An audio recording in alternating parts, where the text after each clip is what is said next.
Yon, kamusta mga boss? Welcome back muli dito sa ating channel, ang Kanta Kwento. Alright, so yon. May correction lang pala ako mga kwento. Pasensya na, hindi ko kasi agad yun na-research. Ang tamang pronunciation po pala sa bansang pinuntahan ng ating idolo, ng iniidolo na si Sir Jerome Bardome is thank you dun sa sa nag-correct po sa atin, no? Ang tamang kay Sir, shoutout kay, hindi pa, Sir ba siya? Ma'am siya. Erlinda Sichua. Salamat, ma'am, sa pag-correct. Ang tamang, sabi nga Sir, ang pag-pronounce po sa bansa ay Papua New Guinea. Papua New Guinea or Guinea? Guinea, no? Guinea. So, palakpakan natin si ma'am. Erlinda Sichua, no? Shoutout po sa inyo dyan. Thank you po sa pag-correct, no? Kasi ang sabi ko kasi noon Papua New Guinea, no? So, yun, pasensya na. At ang kanya pala doon naka-duet ay isang Indonesian girl, no? Na isang parang ano rin doon na medyo hindi ko na kung medyo or sikat talaga famous doon sa lugar nila. At yun nga mga kwento. Dito naman ay bibigyan natin reaction ng bagong para sa akin bago lang, no? Kasi ito ang pinaka-favorite na song ko kay LB Snob sa kanyang masasayang kanta. Ang kantang Jailhouse Rock, no? Nakakaano, na sobrang groovy nito mga kwento. At yun, hiniram ko nga tong video na to para reactionan is dito pa rin muli kay Sir RJ Production, no? Subscribe po natin yan. And deserve po nila na magkaroon ng maraming subscribers dahil sa kanilang paghahatid sa atin ng magagandang mga gantong tugtugan, no? At pagpipicture sa ating mga favorite artists. At yun, mga kwento, bago natin tuluyang i-play, no? Alam ko na panood nyo na to. So sana samahan nyo na lang po ako na bigyan reaction to. Panoorin uli natin. Bago natin i-play, hinihingi ko po ang inyong like, share, and subscribe, no? Yung mga bago pa lang, no? Napansin ko kasi po marami po tayong viewers na hindi nakasubscribe. Mas marami pa sila. So sana mahingi po namin ng inyong subscribe. Isang click lang po yan. Napakalaking tulong na po na sa ating channel yan, no? Palakpakan po natin si Sir Jerome Bardome, ang Elvis Presley ng Pinas. So let's go. Huwag na nga natin patagalin to. At wait lang pala, mga kwento, yung mga OFW natin dyan na nasa Middle East, mag-iingat po kayo lagi dyan. Pagdasal po namin na makauwi na po kayo agad-agad dito sa ating bansa kung kailangan na po talaga. Sana ay matapos na ang kaguluhan dyan at maging payapa tayo lahat at mag-enjoy lang tayo sa buhay, no? Sana is maging okay ang lahat. So let's go. Bago yan dito po muna tayo, no? Let's go. Okay. Dapat bumaba na siya. Ano daw? Okay. Ulit. Okay. Bahala na, jam na lang kami, okay? Jam. Yeah.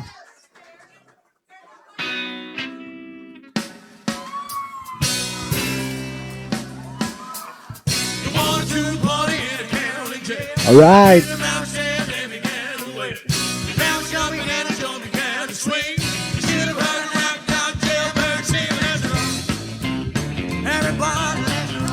Yeah. Sayo na mga kwento. Naalala ko talaga yung lola ko. Lalo na yung kasi may mga kapatid ako mali. Pasensya na, medyo magkwento tayo. Wala lang, i-share ko lang. Kasi itong mga kantang ganito, yung mga gantong tugtugan. Pag nagpapatulog siya ng bata, yung mga kapatid ko maliliit, pinakarga-karga niya. Ganyan yung sinasayaw niya, yung mga ganun lang yung pwede sa likod. Tapos hindi yung maalis sa pwesto, ganun lang. So, thank you Sir Jerome sa pagbabalik ng mga alaala sa kanta ni Elvis Presley or sa tunog ni Elvis Presley.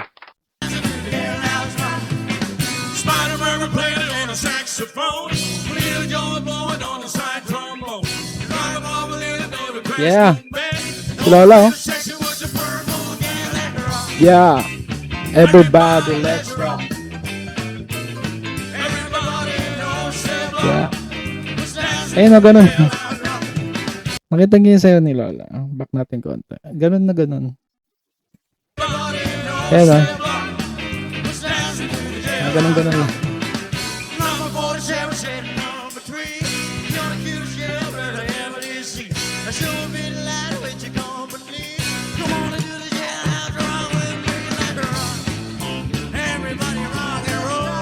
Yeah. Bila.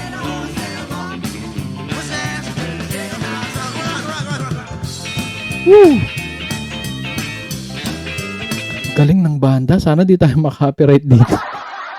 At di tayo maklaim. Kasi mga kwento pansin nyo yung mga iba nating reaction videos may nagkakaroon ng mga cut-cut, no? Kinakat natin kasi nakaka-copy claim tayo. So, ibig sabihin mabablock siya sa ibang bansa or sa ibang lugar, ganyan. Tapos, hindi siya, tawag dito, magiging sharing, no? So, kaya pasensya na kung minsan nagpo-post ako. Pag natin konti.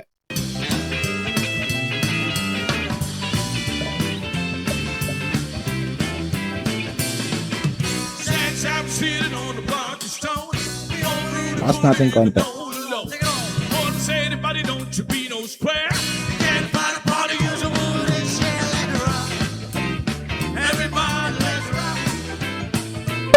Ay, so.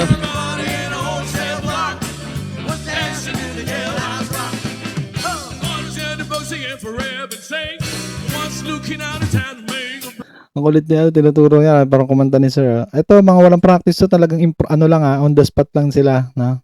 On the spot lang. Although alam ka din kasi tugtugin talaga to ng banda ni Sir RJ Jacinto, no? Kaya ano lang sila dito, mga parang biglaan lang, no? Kung ano yung mabunot, mapili nila.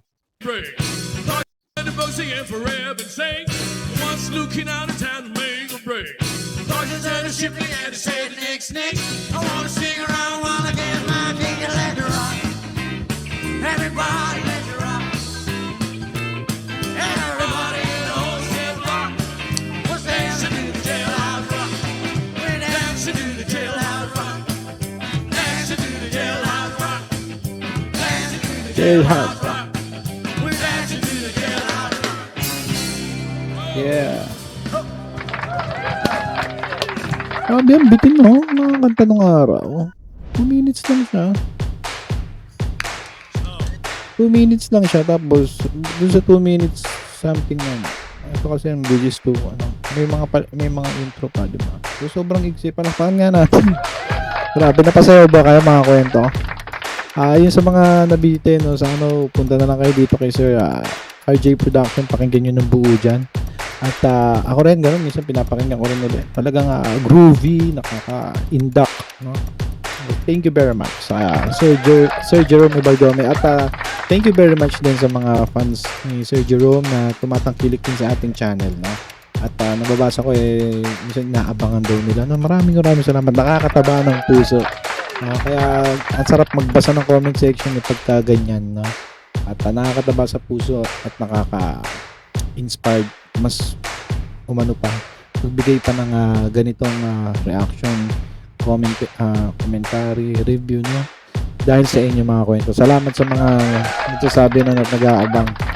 At syempre muli inihingi ko ang inyong like, share, and subscribe para tayo 83k na tayo. Road to 100 na. Sana makamit na natin yan this March. Alright. At sana nga na natin ang ating interview this March kay Sir Jerome Ibaldome. May kapag-keep in touch tayo kay Mama Cristina Ignacio. Sana mapagbigyan niya tayo. At sabi nga this March daw, no? Sana pakalapakan natin si Ma'am Cristina Ignacio. Shoutout po. At pagpe-prepare na ako ng mga question dito kay Sir. At kayo rin mga kwento, kung meron kayong gustong itanong, no? Yun ang ipapatanong natin pagka once na naganap nga ang ating interview dito kay Sir Jerome. Pag hindi siya busy, mag-ano po kayo ng mga question dyan, no? I-save natin yan at itatanong natin yan kay Sir Jerome, no? Yung mga hindi nyo pa natanong sa mga dating interview niya, yun po ang ating pagpokosa na itanong, no? Kung ano yung favorite na color niya, mga ganun. Yung mga trivia, no, mga kwento, no, favorite, basta kung ano siya, basta ganun. Alam nyo na, be creative, pagganahin ng creativity. So yun mga kwento mo, comment nyo kung taga saan kayo para malaman natin kung hanggang saan maabot ang kwento natin ito. At muli, ingat po dyan sa mga OFW natin kababayan. Mag-ingat po kayo lagi, lalo na dyan sa mga nasa Middle East. At sana ay masaya po kayo ngayon. Yung mga kababayan natin mga nasa ibang bansa, at malayo kayo sa kapahamakan dyan, no? At yun lang mga kwento, kita-kita tayo sa comment section. At muli, ito ang Kanta Kwento na nagsasabi, mabuhay ang talentong Pilipino. Bye-bye. Palakpakan mo na. Kanta kwento, sabay-sabay tayong makinig. Mga awit ang puso, tanghin ang kanila